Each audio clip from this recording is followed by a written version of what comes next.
Olá, tudo bem? Eu sou a professora Karine, sou biomédica e professora do Instituto Federal do Espírito Santo. E hoje eu vim aqui conversar com vocês sobre o assunto compreendendo a curva de crescimento bacteriano, com uma visão biológica e também uma visão matemática, com o olhar do professor Lauro.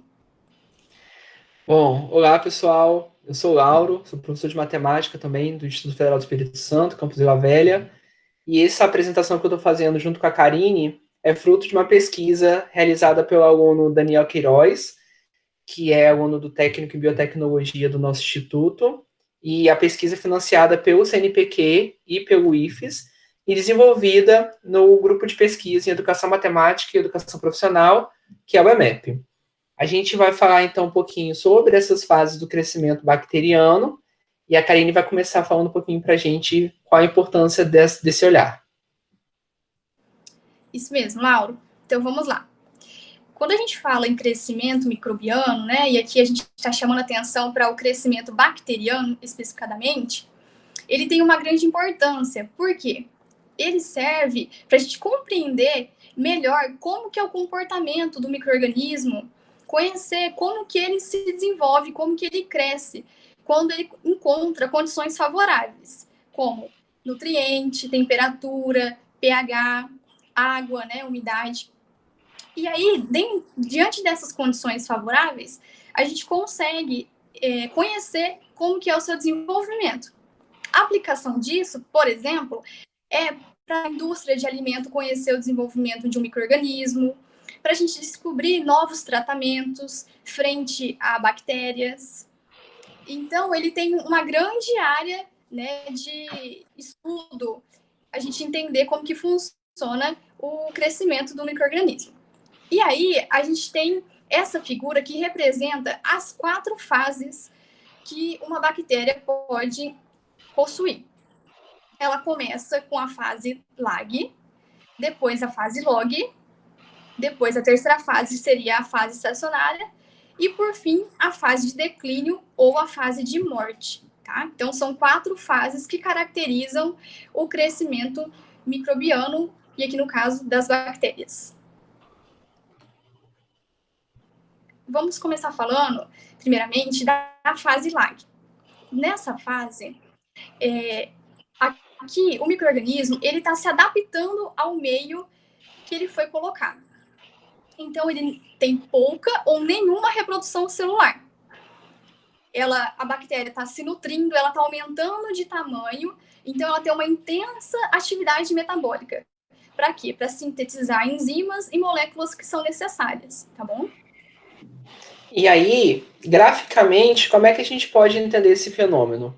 Como a Karine falou, não há um aumento no número de bactérias, elas só estão se desenvolvendo para poder fazer a reprodução no momento seguinte. Então, a gente tem aqui na imagem um gráfico e uma tabela lá no canto que vai mostrar que nos primeiros minutos, nos primeiros 75 minutos, nesse exemplo que a gente está trazendo, a gente tem a mesma quantidade de bactérias que nesse exemplo fictício é 5. Então, a gente tem durante os primeiros 75 minutos um número de 5 bactérias, o que vai indicar para a gente como se fosse uma função constante.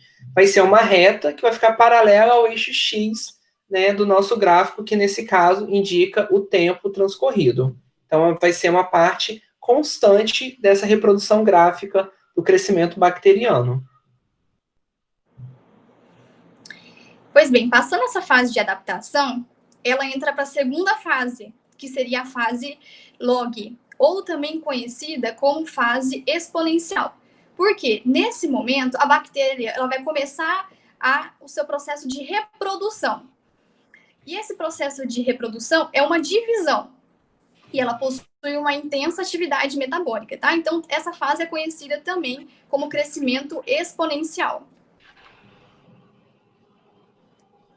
Essa forma da bactéria se reproduzir é chamada de divisão bacteriana ou fissão binária. Tá? Como vocês podem observar aqui na figura, há uma replicação do material genético e essa estrutura única da bactéria, ela então é preparada para se separar em duas. o nome dado a isso, né, a esse processo que divide uma célula em duas, é tempo de geração ou tempo de duplicação da célula bacteriana. E esse momento, gente, vai variar muito de micro-organismo para micro-organismo. Então, tem bactéria que vai ter esse tempo de geração a cada 15 minutos, outras a cada 30. Já outras bactérias podem ter um tempo bem maior, como 1, 2, 3 horas, para que aconteça essa reprodução. Tá? As condições externas, como a própria concentração de nutrientes, temperatura, pH e a concentração de água, sais, podem influenciar nesse processo. Tá? Então, é importante que esses fatores, né, essas condições sejam controladas, para que sempre a reprodução aconteça da mesma forma e não interfira no tempo de replicação, no tempo de geração da bactéria. Pois é, e aí como essa reprodução se dá por fissão binária, como o próprio nome diz, cada célula vai gerar, cada bactéria vai gerar duas outras bactérias. Então, só para a gente ilustrar como é que acontece esse fenômeno numericamente, a gente tem uma imagem que, vamos supor, nesse exemplo que a gente está trazendo em tela, que no início a gente tem apenas uma bactéria, representada aí por essa imagem. Depois de 1 hora, né, vamos imaginar aí que o tempo de geração dessa bactéria é de 1 hora. Então, transcorrido esse tempo, essa bactéria vai sofrer a fissão binária e vai se transformar em duas bactérias, conforme essa nova figura aí. Então, a gente tem que uma bactéria antiga se transformou em duas.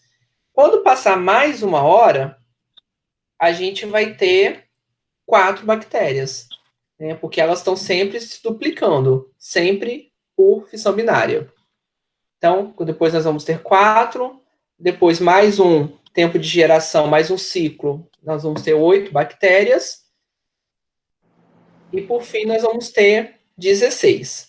Isso transcorridas 4 horas, né, e com uma bactéria no início. E aí, considerando nesse exemplo que eu trouxe aqui, que o tempo de geração é de 1 hora. Mas naquele primeiro exemplo que a gente colocou, o tempo de geração a gente vai considerar que é de 15 minutos. Então, ela vai dobrar a cada 15 minutos. Então, a gente tinha parado nessa região azul, né, que era a fase lag. Então, a partir, né, quando dá 90 minutos, ela começa a se reproduzir, né, por fissão binária, duplicando, então, o número de bactérias ali naquela cultura. Então, a gente vai duplicar, então temos 10, depois 20, 40, da forma como é apresentado aí na tabela, na região laranja, né?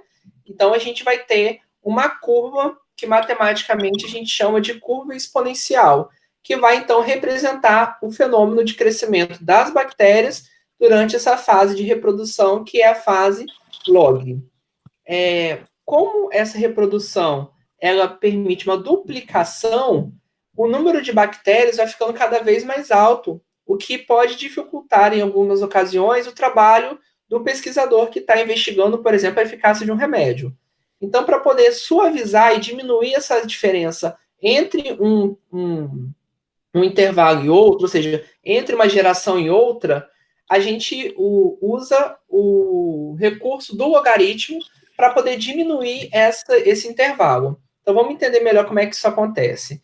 Eu peguei aqui nesse exemplo um trechinho dessa tabela maior, né? Então, a gente tem aí já 210 minutos desse exemplo que a gente trouxe. Eu peguei o final da fase lag e o início da fase log, em que a gente tem as 5 bactérias e imediatamente depois elas começam a se duplicar. Então, vocês vão reparar que entre o intervalo de 90 a 105 minutos, a gente tem 10 bactérias a mais. Depois, mais 20 bactérias, depois mais 40 bactérias, justamente porque está duplicando.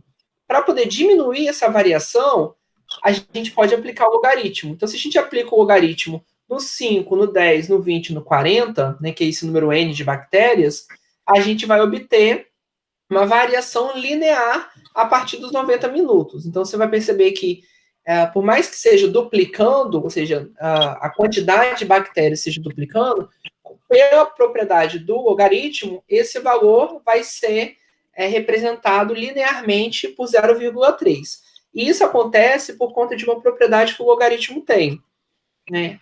A gente pode, nesse momento, imaginar o seguinte: quando eu estou fazendo log de 10, log de 20, log de 40 e log de 80, eu posso decompor esses números em multiplicações. Então, o 10, 5 vezes 2, o 20, 5 vezes 2 vezes 2, o 80, 5 vezes 2 vezes 2 vezes 2 vezes 2, ou seja, posso fatorar o número e eu vou observar essas multiplicações. E aí tem uma propriedade do logaritmo que eu vou poder colocar, reescrever esse produto dentro do logaritmo, né, no logaritmando, como sendo uma soma de logaritmos. Então, isso vai gerar essa última coluna que eu estou colocando aí na imagem. Vocês vão perceber que a cada nova linha, você tem um log de 2, uma parcela de log de 2 a mais. Com isso, essa variação que na quarta coluna está se dando por meio de uma multiplicação, por conta da fissão binária, quando a gente aplica o logaritmo, essa multiplicação por 2 se torna uma adição de log de 2. E com isso, a variação que é exponencial no primeiro momento, quando a gente transforma isso em logaritmo, ela passa a ser uma variação linear. E o que isso implica graficamente? Implica que, se no primeiro momento, quando a gente tem o número absoluto formando uma função exponencial, ao aplicar o logaritmo, essa variação que é de duplicar, ela se torna uma variação linear. E com isso o gráfico passa a ser uma reta. Então, a gente já tem uma nova tabela aí na imagem, em que a gente tem o log de N, ou seja, o log do número de bactérias. E aí vocês vão perceber que a variação que era exponencial fica, então, com um comportamento linear, gerando o gráfico que vai ser uma reta. Muito bem. Então, passada essa fase conhecida como exponencial, a bactéria ela pode entrar numa fase chamada de estacionária. O que acontece? Como o próprio nome fala, há um momento de estacionamento, onde se estabiliza a quantidade de bactérias vivas e também começa uma nova característica aí. Eu tenho a presença de micro-organismos que morreram. Então, a velocidade de reprodução acaba diminuindo e o número de morte microbiana, né, de bactérias, é equivalente ao número de células novas. Por isso, então, que a gente chama esse momento de estacionário. A população se estabiliza, tá? E isso é devido muito ao comportamento que as bactérias estavam tendo de reprodução, ou seja, elas estavam em alta taxa metabólica, consumindo nutrientes, né? E nesse momento, na fase estacionária, então já não existe tantas condições ideais para sobrevivência. Por isso que eu tenho, então, a presença de morte já de células bacterianas. Isso. E aí, o que acontece? A ideia de se estabilizar significa que, como a Karine acabou de colocar, o número de... As bactérias continuam ainda se reproduzindo, né? E outras acabam morrendo. E aí a gente tem, então, uma anulação entre o número novo e o número de perdas. E assim o gráfico começa a estabilizar, como o nome diz, né? Então vai estacionar em torno de um número. Nesse caso aí ficou um pouco acima de 100, que já é essa região laranja do gráfico, ou os números que estão em verde na tabela. Vocês vão reparar aí que a gente colocou simbolicamente, de uma maneira fictícia, como se a fase estacionária acontecesse com 5.100 bactérias. Então vai ter hora que elas vão crescer, vai aumentar o número, né? Porque elas vão se reproduzir ainda, mas aí morre, aí volta a ser 5.100 e fica nesse período aí em que o número tende a ficar estável. Então, por isso que a curva que era crescente, ela começa então a se estabilizar. Nessa imagem aí, vocês estão vendo os números absolutos, né? Os números contados de bactéria.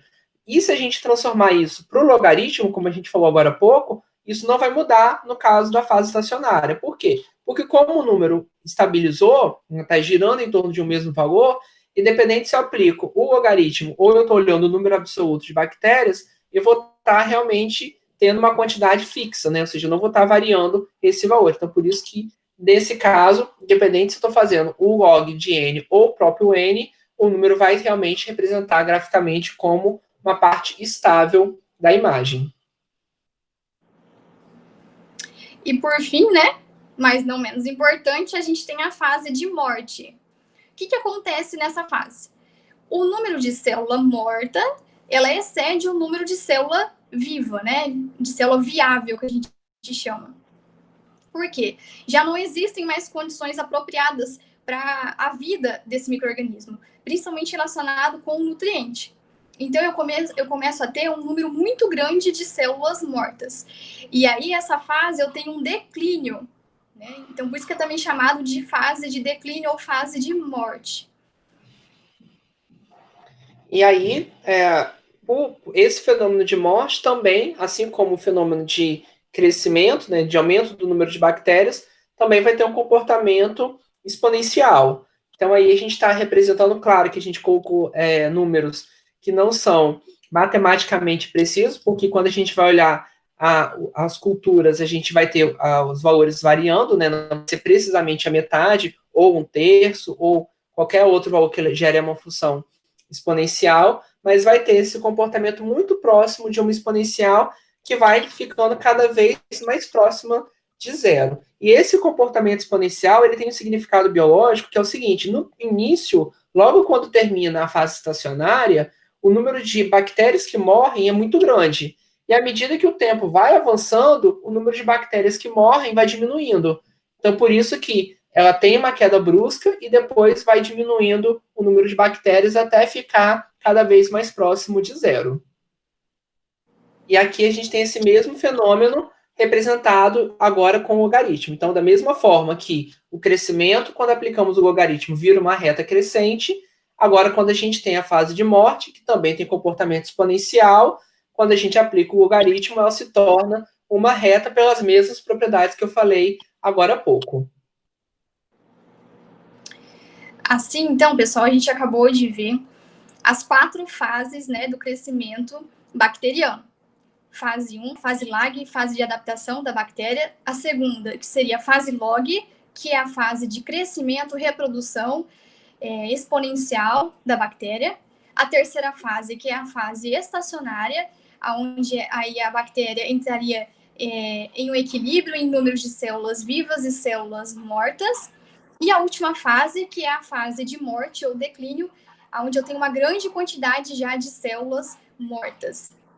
Isso é o processo natural que acontece com o micro-organismo, né? E existem também formas de induzir isso através de testes, como eu comentei no início do vídeo, né? Testes com medicamentos, com substâncias de interesse.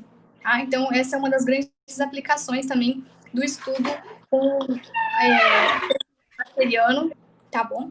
Espero que tenha ajudado na compreensão desse assunto e até mais. Até mais, pessoal. Obrigado.